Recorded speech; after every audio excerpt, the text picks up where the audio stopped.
let's talk about this Auburn-Oklahoma game, a.k.a. the offensive cripple fight that's going to take place. Yeah, and that line's opened up at -2 Oklahoma right now, over under 45.5. Blaine, you go first on this one. Great. Well, when it comes to keys, if you look at both these teams, we want to start on the Auburn side of it. You got to find a quarterback. You got to find a quarterback. If anything, will not give the ball to the defense. If you look right now, Auburn's offense statistically is one of the best in the nations. But you lead the nation in turnovers, so that can't happen. You flip it on the other side, I think Auburn's defense has to play smart. I'm going to go back to the Auburn-Arkansas game. I don't think anybody's going to win this game, but I think somebody will lose it. I think you're breaking in a new quarterback at Oklahoma. It's not going to be a walk in the park when you walk into the Jordan-Hare. It never is. But right now you have to like Oklahoma and what they showed, especially from a defensive standpoint. And I don't think Oklahoma's defense got enough credit for what they did against Tennessee. But right now, I mean, everything leans to Oklahoma in my point. I mean, you don't have a quarterback, and at the end of the day, if you don't have that, it's going to be hard to win games. Well, we can sit here and I mean, you're not wrong in saying that you find a quarterback, but nobody's coming in to save Auburn at quarterback. You didn't get one out of the portal, which is your fault, but you can't do anything about that now. Mm-hmm. There's nobody that's going to walk in from Niffers and say, hey, I can play quarterback. So if you're Auburn, I mean, do you just say, you know what, we're going to kind of go diet Michigan and just run the ball a lot and I guess keep Peyton Thorne in there to run, or you put Sam Jackson or somebody in there that ain't going to work this game to let him run around? And I don't think it will, but it's a lot better than throwing the ball to the other team. Like, how can you convince me that regardless, if you say, and I saw Hugh Freeze say, maybe we need to do the RPO as much and stop taking so many shots. Like, Auburn's not turning the ball over on deep throws. You're turning the ball over in the intermediate passing game. You're throwing it right to guys. You don't have a good quarterback that's ready.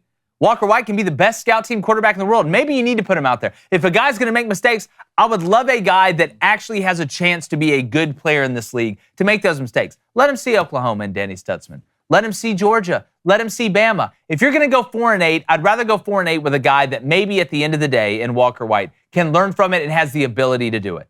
Right? You have Peyton Thorne, who we know now he's 30 years old. He can't do it. You know what you're going to get with him. You may get some good. It's not all on him, but eventually he's going to throw it to the other team. And you think it was bad against Arkansas? You think it was bad against Cal? This Oklahoma defense about to run in here is the best one that you've seen. And Brent Venables is the best defensive coach you've seen. And he is going to eat them alive if Auburn tries to throw the ball. The problem is, if you're one-dimensional, you're not going to be able to run it against them either. So there's really no great answers if you're Hugh Freeze. This is why you had to go get a guy out of the portal, because it's affecting the way everybody else plays, I think, on Auburn's offense. I think if Auburn had a good quarterback, and Cam Coleman, them got to catch the ball, but it's amazing how good quarterbacks elevate those around them. Look at what Andy Dalton just did with the Panthers. Not only on offense, but on defense, too. Yeah, not only on offense, but on defense. To the defensive point, David, yeah, Auburn played one of the best defensive games they've played in a while. I don't know why Auburn keeps rushing 3 and can't cover anybody, or rushes 3 and somebody runs past you, which is, if you're the guy in the sky, you can do 9,000 things and be right. There's really only one thing you can do and be wrong, and that's what he did. But here's where Auburn's biggest problem is. At least for the last 4 years, and you can tell me if I'm wrong, name a big-time game situation in a big game that Auburn has come through once on. Once. There's a culture of choke articism. I don't know what the word is for it. In that locker room, they find ways to screw it up. You have some teams that find ways, by God, to win the game. We'll make the play. Auburn finds ways to lose it. You can even go back to Brian Harsin and the 99-yard drive against Bryce Young. Look at 4th and goal from the 31. Look at the Georgia game last year. Name a big game that Auburn has won the last 3 or 4 years. You got guys that fumble the ball going into the end zone. Guys that don't realize a wide receiver's hurt on a game-tying drive and throw an interception. And I'm so sick of hearing in the post-game, and I think Hugh Freeze is actually going to right the ship. I still believe that. I think he was the guy that needed to get the job. I still believe in it. I think if you think he needs to be fired, you're nuts. But you can be critical of somebody and not want a coach fired. I'm so sick of hearing after games how, you know what, the result really doesn't matter. That's not how we judge ourselves. In what world, in what other business is that okay? And you're making millions of dollars. When did being a good person and giving good effort, when was that just enough? That should get you in the door. That shouldn't even be asked. What you should be asking is who can make the big-time plays in the big-time situations. I don't want this show to define who I am in my whole life, but damn it, I want to perform good on it. I want to do a good job and put a product out there that you can be proud of. I'm so sick of using being a good person as an excuse. Well, we blew it again, but I tell you what, we walked 3 old ladies across the street this week.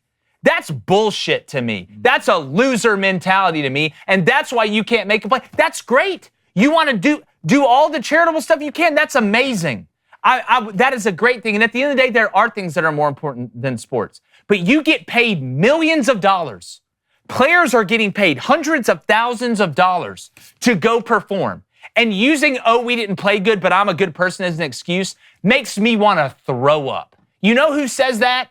People that lose. That's what they Politicians. do. Yeah. It's the Bruce Wayne thing. Yeah, I'll throw you a charity ball. I'll do all this. I'll pay for this. I'll help find some treatment to help cure something. But damn it, I'm Batman too. Auburn needs to stop with this. I'm not okay and you're not okay, but that's okay. That excuse sucks. Be a good person because that's who you should be. Do the right things because that's who you should be. But take pride in when it's 4th down or it's 3rd down, run it at me. Throw it to me. Let me make the play. Stop making excuses. Go win the damn game. It's sickening to watch, and it's gone on for 4 years. Sorry, David. There are some pros and cons, I think, for both teams, depending on who you want to pick in this game. I did think Auburn's defensive performance was better against Arkansas than it was against New Mexico. There are things there you can build off of. On the offensive side, to your point, I mean, if you're trying to decide between being one-dimensional and not turning the football over, but you're not effective at moving the ball, or being multi-dimensional, but you're going to turn it over, you have to pick the former, especially in this game. Is that going to beat Alabama and That's Georgia? what Michigan did. Probably not, but I just watched Michigan win a big-time game, and they went 3 and out every single possession in the second half except for one, and that was the 90-yard drive they needed. You just can't turn the football over, and especially in this game here, if you're trying to decide between those two things, be one-dimensional. If you're good at running it, or if you're a little better at running than you are throwing it, then put the quarterback out there who can at least help you in the run game. Try your best to run it, even if it leads to several 3 and outs.